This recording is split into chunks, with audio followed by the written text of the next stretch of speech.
Welcome to the Speak Like a Leader podcast with John Bates.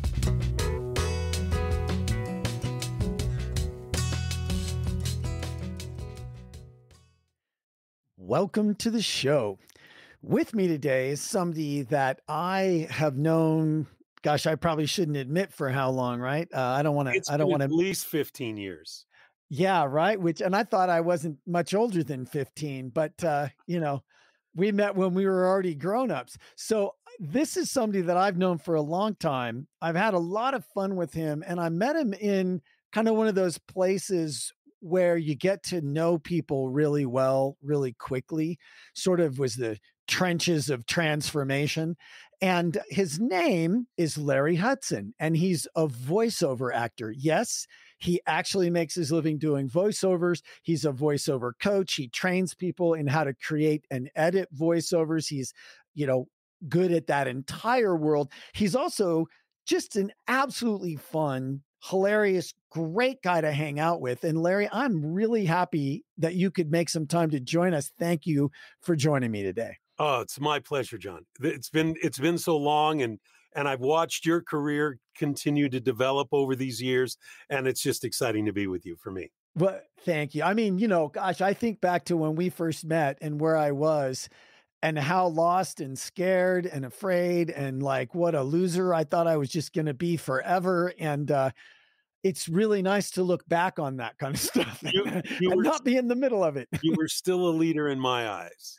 Well, thank you, Larry. I appreciate that a lot. I appreciate that very much. And not to go too deep right away, but I think that what you just said is one of the key leadership traits that I have gotten attenuated to over the last 15 years is you saw me as a leader, you spoke to me as a leader, and I stepped into being a leader. Like you saw that in me before I saw that in me, and it means a lot to me, and it made a huge difference.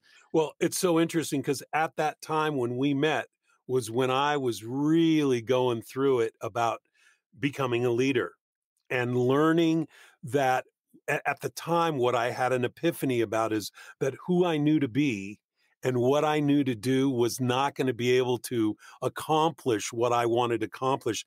And I was actually in that process of truly breaking myself up and putting myself back together in the way that I dealt with the problems, the challenges of what it meant to be a leader. And just quickly, one of the big things was I was such a people pleaser. Yes. Oh boy, you and me both. That what I couldn't do is I couldn't ask you to do something for me unless I'd already done something for you first. Right. And you can't lead that way. No. Yeah. No. You've got to come up with a whole other set of, and what I learned was it's really about acknowledging people and encouraging people and in essence, creating loyalty. And that's what puts you into being leader. Also throwing your hat over that wall and going, I don't know how I'm going to do this, but I'm going to figure it out. That's what leaders do.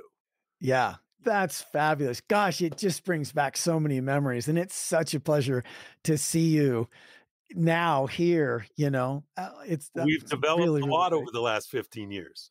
Oh boy. And it's been some work. It's taken something. It's not always easy, but it's worth it. Totally worth it. Yeah. Totally worth it. And, so interesting. I think that's another thing that I really learned out of that experience is that, like you're tall, you're good looking, you've got a great voice, you know what you're doing. Like everybody looks like they're so totally have it together. Right.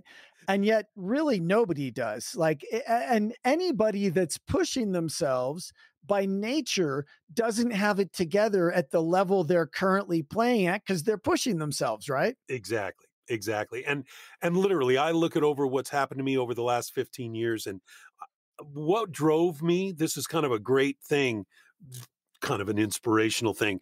A very good friend asked me the best question. At the time I was unemployed. And this is before voiceover happened, but she asked me great questions. She said, what do you want your life to look like? What do you want it to be about every day? Yeah. And I could only come up with 4 things that I thought were awful and not adequate. And when I looked back not too long after, went, wow, those were the 4 things that I really needed to say. And they were, Yeah. 1, I said, I don't want to work a 9 to 5. That was just my Yep. thing. Yep. Didn't want to work for people. I wanted to work with people. I wanted to do a variety of things because I like being busy and I like lots of variety. Yeah. Number 4 was I wanted the freedom that if I wanted to go up to Mammoth and ski for 3 or 4 days, it wasn't a problem. Yeah. And literally what happened was within 90 days, a conversation about voiceover happened and the bell went off and the light went on. And I go, this is what I'm going to do. And I went after it with a vengeance. Yeah. And that's Wow. And the rest is and the history. rest is history. And, I didn't design everything, like every Right. little piece. It was just these were the things that I wanted to have happen. And then, Yeah. and here I am in my designed life. Yeah. It's so fabulous. And you even have the URL Correct. larryhudsonvo.com. Correct. People can find you at larryhudsonvo.com, and people can email you if they want to talk to you about this, maybe get some coaching or something at lh@larryhudsonvo.com. That is correct. It'll always get So, so I want so interesting when we reconnected, because immediately I was just like, ding, ding, ding, ding. Everybody needs to know what you know. And a lot of now, number one, I think that from our conversation as we were kind of setting this up, there's a lot that people that want to be great speakers and do TED Talks and be great leadership communicators can learn from you. And even more, there's a lot of great stuff that everybody can learn from you, because this whole virtual work thing is not going to go completely away ever, right? Like, I well, mean, I do. my business completely changed. I mean, Yeah. when COVID hit, I was only going into the studios about 10% of the time. Now Uh-huh. it's 1%. Yeah. They don't even bother. I mean, everything that we used to go into studios for now we do from home because we Yeah. all need to have a recording space, and it's Yeah. demanded that you have that to be in this business. Yeah. And So, that carries over to the world of Zoom and Squadcast and all that. It's everywhere. well, I tell people your leadership presence is now essentially all about your virtual presence. Yeah. How do you show up on that Zoom screen?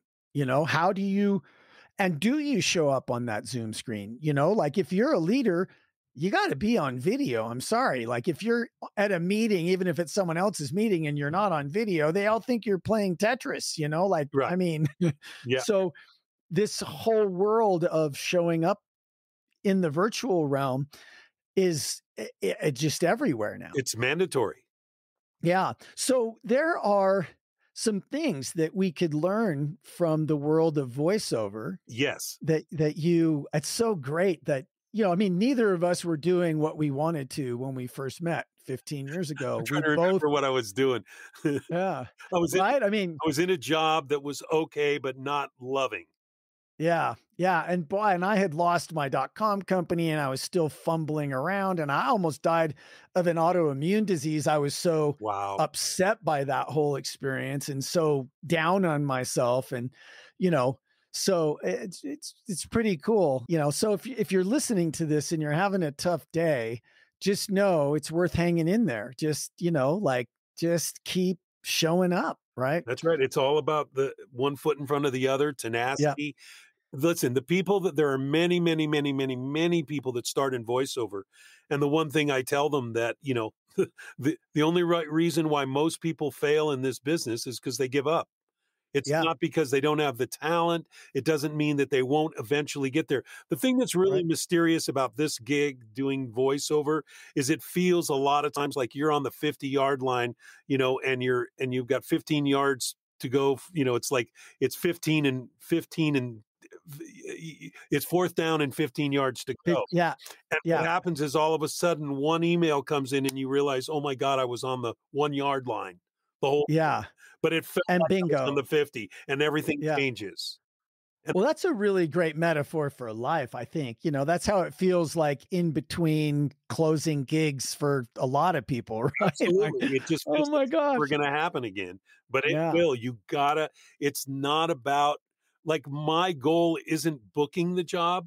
my goal is to book the job. My job is not to book the job. My job is to do the auditions. Yeah. And then Right. There you go. you just keep cranking them out, and then Yep. stuff just starts coming this way, Coming back. coming back. Well, so over the years, you've learned some things that could be Yeah, really useful to people. And we were talking before we jumped on about the 5 different type. So let's start though.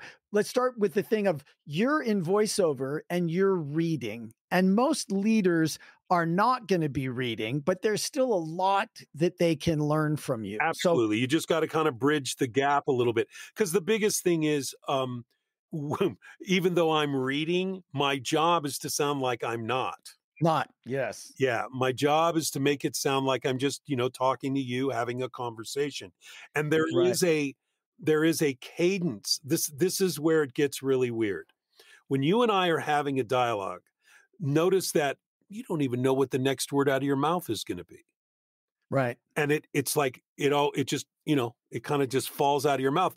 And it's a Yeah. nanosecond between the time your brain calculates all that and when it actually comes out of your mouth. What that does is it actually creates a cadence in the way that we speak that is what we call conversational. Yeah. And the hardest part, and again, if you're reading, if you memorize a script, you're going to put your natural cadence into that. But if you're just reading the script, the difference is when you and I are having a conversation, what's driving those words out of my mouth is my intention, is my Yes. desire to want to communicate something. But now, if I have a piece of paper with all the words on the page, Yeah. now I can just read the words. Well, wait a minute. Right. But we don't talk by just reading, an entire sentence with 5 different ideas and 2 phrases all together. We Yeah. we talk in ideas and in phrases. That's like you'll hear me. I'm separating things. I even Yeah. stutter sometimes. Right. That's conversational.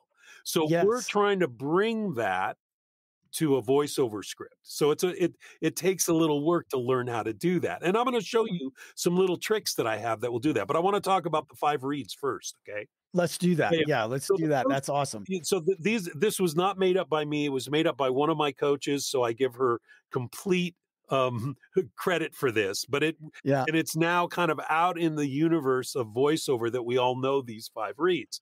And the 5 reads are warm and friendly, which is like not hard hitting. It's not a hard sell. There might be a little sell in it, but it's still very welcoming, engaging. It has brightness and maybe even a little mischievous when requested. Okay. Okay. Uh-huh. The second read is what we call a real person. Now, the real person is very similar to warm and friendly, but it's more random. It's a little more off the cuff and it's kind of rough around the edges. There might Yeah. be a little more stutter, a little more Uh, improv around it. That's called the real person. Then you have what we call Ryan Dry. And Ryan Dry is just snarky. And you'll hear a uh-huh. lot of those. A lot of females will be really snarky. Like the Okay. and again, it's not like, they're being the B word, but they're just a Right. little snarky, like, hey, and they're relating to you like, yeah, isn't it this is bad. That's Yeah. how it comes off. And then Uh-huh. number 4 would be an authoritative read, which we Mhm. could all understand. When you're standing in front of when you're standing, let's say, on a TED stage, you're going to have a combination of warm and friendly and then sometimes extremely authoritative. Right. And typically, authoritative is what we call matter of fact or to the point. I know more about this subject than you do. So you really want to listen to me because I really want to give you something really important. And it's not bombastic, but it's going to be very matter of fact. Yeah. And then the fifth one is what we call the cosmetic read, cosmetic Uh-huh. or the luxury read. So in other words, Lexus or Uh-huh. BMW or what's lint chocolates, Dove Uh-huh. chocolates, anything that's kind of that rich, sort of luxurious. It's going to be for a woman, it's going to be kind of flirty and sexy. And for a man, it's going to be like swagger and confidence. That's the way it's Uh-huh. gonna come off. And again, it's Yeah. all very tempered. These are all little itty bitty nuances between one and the other. And you can't at any time typically in voiceover, anytime you think about that you want to do something like, I really need to accentuate that word and I want it to come out of my mouth accentuated. If you think that hard about it, it's going to come out too much. Okay, there you And go. what's going to happen is we, as the listener, we can smell BS a mile away. Yes, We can yeah, tell when somebody's being inauthentic. And yes, what we we can. wanna listen to is authentic people, bottom Yeah, line. So that's part of, kinda what happens as far as, being able to make these really nuanced adjustments when you're reading a script. And typically, I would say more than half of the work I do, they just send me the script and I just give it to them. And I might give a few right. takes depending on how long it is. Uh-huh. But again, only less than half is when they're actually directing me. And typically, even when they are, they're still relying on me as a professional to know what sounds good and what doesn't. I mean, Right. the average 30-second to 60-second commercial that I do when I do what we Yep. call a directed session only takes Uh-huh. about 14 minutes to do the session. Yeah. Because I just get to it. Do I it. just do Yeah. the 3 things and, they give them 3 takes and they go, "Wow, we're done. This is great. Awesome. Send it to us." And then they go. Yeah. So, but the point is where it comes from is inside.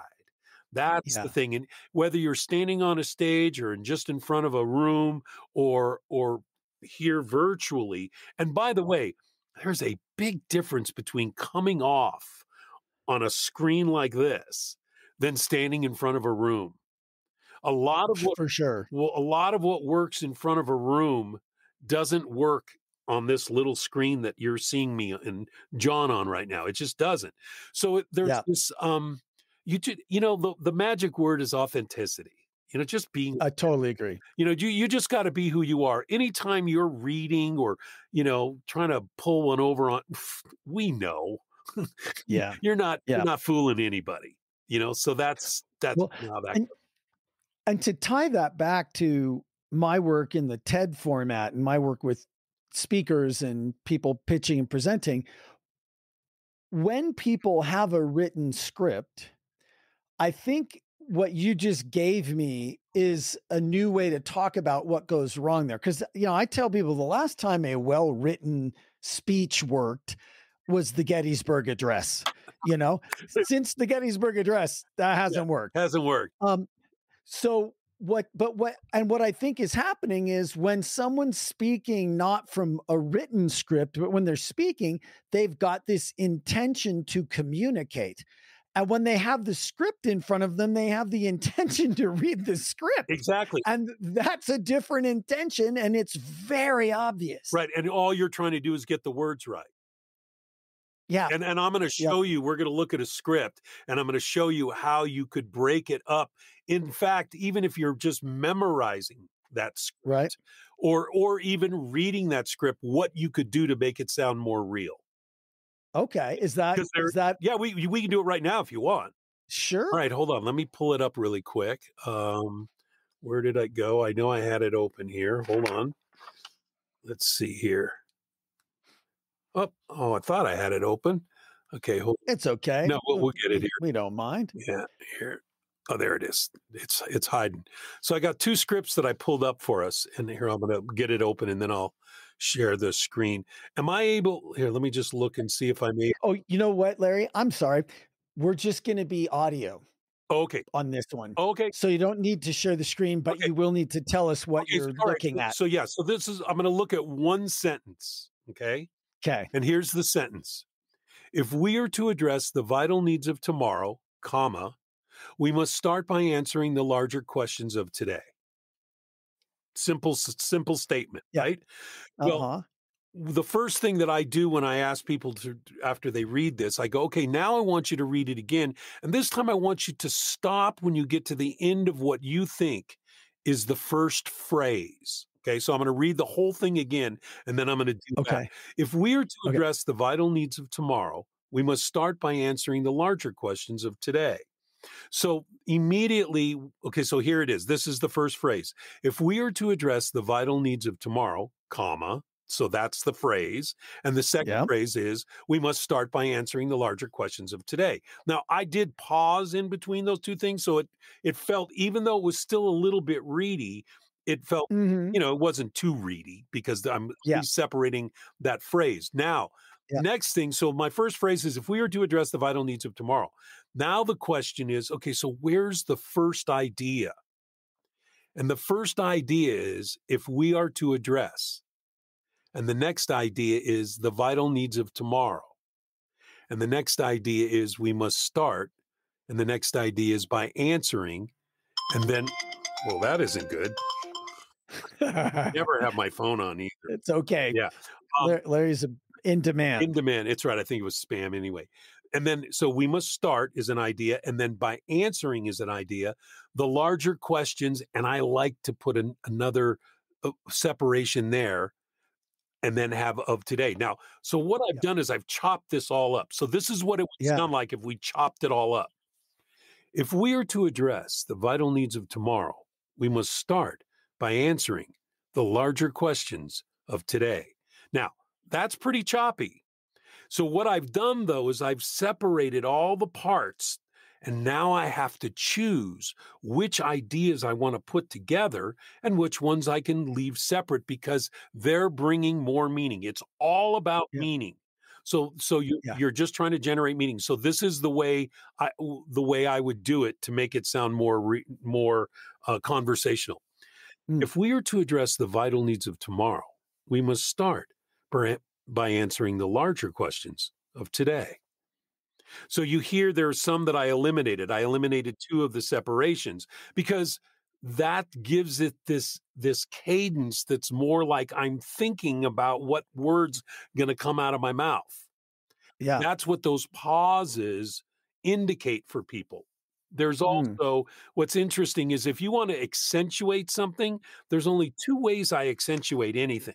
And that is by either separating it, giving a little pause between it, Right. and or raising up a word. So for instance, on this script, there's what we call a tag. It's sort of the final line. And the tag is ADM, period, serving vital needs, period. Okay. Now, Yeah. so the name of the company is ADM. So think about what this sounds like if I don't give a pause there. ADM serving vital needs.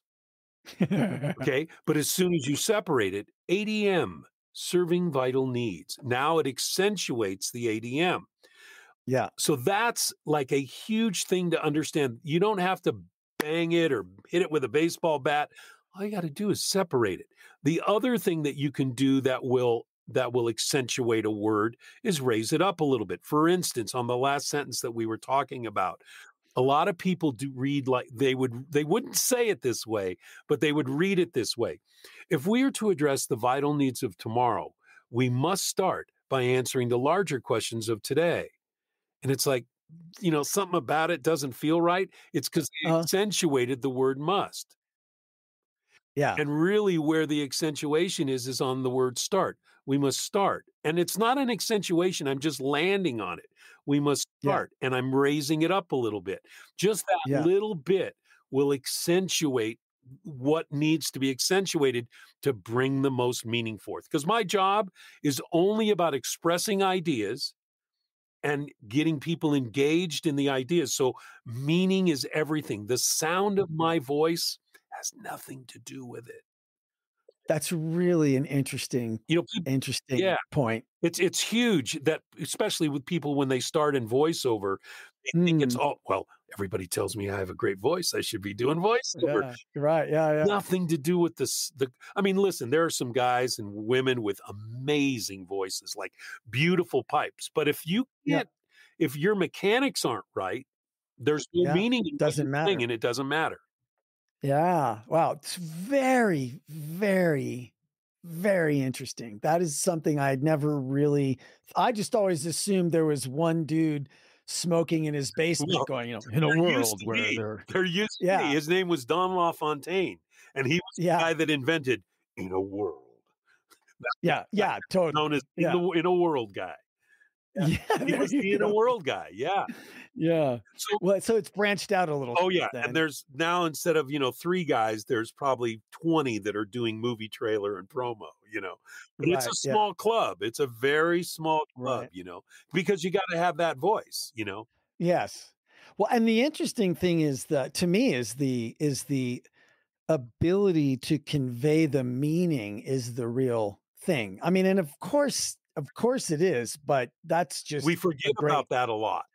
yeah. I mean, yeah, it's I can say in hindsight I knew that, but I didn't act like I knew it. I wasn't having it impact me. Right. Now I get it on a whole different level. It's really So good. I wanted to give you kind of a list of, like, the big mistakes that people make. Yes. So I would love that. the first mistake that most people make when they come to voiceover, and it's so funny because where it comes from is they're trying to make things sound casual, and Yeah. instead they suck the meaning and the authority out of it. And Yes. what people do is they do what we call upspeak, which is Yes. really well known in the world of Valley Girl speak. Or Yes, totally. Kardashians speak, they Yeah. upspeak all the time, and they have what we also call vocal fry. But it's not so much the Right. vocal fry, because there's a lot of commercials with lots of vocal fry. It's the upspeaking that makes it sound like a question and also Yeah. basically takes away the authoritativeness out of it.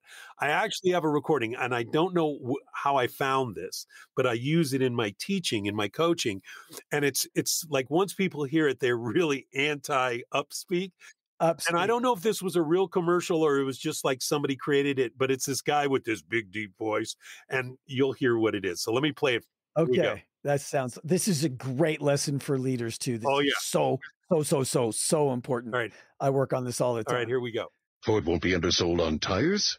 They'll find the perfect set of tires for your Ford based on your vehicle, driving habits, and local conditions. Because they have Ford-trained experts with over 1 million hours of combined training nationwide. So they know your Ford inside and out. Other garages might not be as knowledgeable. And there's nothing worse than someone who's unsure of what they're talking about. Right? When it comes to your Ford, beware of parts unknown. See participating store for details. So there you Oh, go. that's so good. Yeah. And by the way, I'm happy to give it to you if you want to use it because it's such a great Oh, that's great. example. Yeah, boy, send it over. That is a great, I wrote an article for Inc. magazine about this, and I said this one habit is draining all your negotiating power. Absolutely. Anytime you upspeak, it's like I'm not quite sure about what I'm saying, Yeah, and it doesn't even have to be way up like a big yeah, question. It's just a little bit makes you sound like you're completely uncertain, like I just did, yeah. about what I'm talking about. Well, and one of the things that really helped me and helped a lot of my clients is that it dawned on me that I think that for a lot of people, there's an element of wanting to get other people's buy-in. Mm, yeah. And so going up at the end, like, What do you think? this is what we're going to Yeah. do. What do you think? And all right. Yeah, exactly. But it comes across like nobody wants to buy into that because it comes across like you have no idea what you're doing and you're just like it just so dramatically decreases the power of whatever you said. Absolutely, 100%. So Yeah. So, okay, good. So what and are some other usually ones where it that shows work? up, by the way, as well, is it'll show up in lists. When you're doing Uh-huh. lists of things, like a list of 3 Yeah. in a row, 3 things in a Yeah. row, it'll always be on that first one, man, they upspeak that thing like crazy. So that's the first thing. Yeah. Um, the other one that I have is, emphasizing words that are unimportant. We must we must start by answering the larger questions of today. No, we must start Yeah. by answering the larger questions of today. It's like Yeah. people get fixated on words. And I have a rule I say there are no important words, there are only important ideas. And if raising up a word within that idea brings the more meaning forth in that idea, then it's valid. Otherwise, Yeah. get rid of it. Yeah. Okay. That's Yeah. great. The other one is bridge words. This is a big one. We'll Uh-huh. emphasize the bridge words or and. Today, I want to go to the store and I want completely distracts the listener to the word and instead of what you're about to say. Right. So that's another one. The other little one, going back to the lists, like let's say you have a list of, I want to go to the market, the post office, and Costco. So Yeah. notice that I said it. I didn't say it. I want to go to the market, the post office, and Costco. I tie the two last ones together, and it's easier for people to remember. I want to go to the Yeah. market, the post office, and Costco because I put Yeah. the third one closer together to the second one. That's Yeah. another one. And then That's let's great. see. I had one just looking to see what else I had. Yeah, so there's only two ways that I emphasize anything, and that is either separating it, giving a little pause either before or after. You'll know what's natural if you're using just your instincts. And then the other thing Yep. is raising it up a little bit, just raise it. And you don't need to go, today. It can just be today. We wanted, we Yeah. want to be with John because we really like being with John. Okay, so it's not today we want to be with John because we want to be, no, it's today we want to be with John because we want to be with John. That kind of thing. Yeah. It's always about nuance. This is one of the things that I think it comes down to a lot with people in their TED like talks and their actual TED talks, their TED like talks, their speeches to the board, like whatever. There's so much nuance available in word choice and delivery and just everything. And I think it starts to get, I think it's really good to be very conscious of things and then You got to let it go. let it go, right? Yeah. And just come from what is the meaning you want to communicate, come from that desire to communicate. Well, and it's kind of back to where we started. When I start with a new coaching, voiceover coaching client, the thing that I will say is, okay, the whole thing about did you notice that you don't know what the next word out of your mouth is going to be? And they go, yeah, of course. I never know. And they respond and I go, yeah, and you didn't know that you were just going to say, I never know. It just comes out. And then I go, okay, great. Where are those words coming from? And I go, and by the way, the answer to this question is also the answer to what is the essence of all communication? And most people don't know what it is, and it's intention. Your intention is what drives everything. Your desire to want to communicate something to somebody is everything. If you listen, we can hear it in our politics when somebody's just going ba ba ba ba ba like a talking head, but they really don't. And even if you agree or disagree with what someone is saying, you can tell when they're really convict their intention. They want you to get this because they believe it to be the truth. So so that's a huge thing to come from, especially when you're standing in front of a room, whether it be, a boardroom or standing on a TED stage. It's about, you want your intention to come through in whatever it is that you're saying. And that's my job as a voice actor is, people, one of the directions you get like a lot will be, well, from a coach is I like the read, but it just didn't sound like you were connected. And what they really mean is, I'm not hearing your intention in what you're saying. You're just reading the words. So the idea is to be able to make those words sound like they're coming from my intention. And that's what takes time to learn how to do, unless when you're reading. If you memorize something, then you can begin to put yourself into it because the words, they're already, what the words are going to be. And you've already kind of planned it out. But again, it's about that knowing where it is that you pause. One of the things that I always ask people is, so who have you read for the most in your whole life? Who have you read for most? And most parents will always say their kids. And I go, oh yeah. And I go, no. Who have you read for the most? And they think about it. And then all of a sudden they go, oh, me. Yeah. There you go. Yeah, that is correct. Now, remember, you're reading these scripts. You're not reading for yourself anymore. Now you're reading to try to communicate something, to get something out there to the listener. You're reading for the listener. And one of the things that I did when I started in voiceover that was the greatest thing ever, for the first 5 years, I read to second graders, 2 different classes every Monday for 5 years. Wow. And it was because they are tough, man. Yes. Second graders, they all have no teeth. Yeah. Yeah. They've all lost their teeth, and they, Yeah. you're full of it. They know you're full of it, but they love when you have fun and you're reading. Yeah. Like I remember we had, the El Coyote, and I would do this voice. I'll Yeah. huff and puff and blow your casita down, and they would Yeah. all start to do the same voice, and Yeah. but what was so great about that is I wasn't reading for me. I was Yeah. reading for them, That's so great. and bring You whatever know, you need to do to make that happen. and I just heartily I want to second your what you just said. I made I do short little videos that I send out every Sunday, and a long time ago I did one about treating your employees like children, right? And actually there is a place to treat your employees like children. I say, look, if you're going to read one fish, two fish to your kids, it'd be like one fish, two fish, red fish, blue fish, right? But then you go in to the office and you get in front of the board or something, and you're giving them the same sort of stuff, but it's one fish, two fish, red fish, blue fish, Right.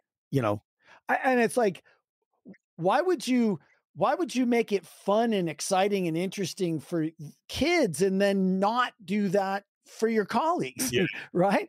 Because it really is. It's about landing it over there and whatever you got to do. Yeah. Right? Yeah. So, I'm looking at, I wrote down a few things and I think I pretty much covered everything that we had here. So is there any questions that you have for me directly, just out of everything that we kind of went over? Well, is there are there any gigs that you've done that you're proud of that you'd like to talk about, or that were weird, that you learned something or anything like Well, the that? job I loved the most was the one that I said the least amount of words and made the most amount of money. Well, that's not a bad job. That was the best one, just because of that. I've done so much work over the 12 years. I mean, I've done commercials for Tropicana, Quaker Oats, Mylanta. I just did a new one. What was it? True Phone or no? Uh-huh. They just got bought by Verizon. But Uh-huh. where I made the most money was when I did a movie trailer for War Horse. That was a movie. It was Uh-huh. about, I think it was in 2012 or 13, I think I and remember. literally all I said was War Horse, now available on demand, pay-per-view, and movie download. And then I did a bunch of tags for all the different cable stations. And it was like Uh-huh. a $6,000 job. It was like Wow. the it Love was it. like per word, it was the most money I'd ever made.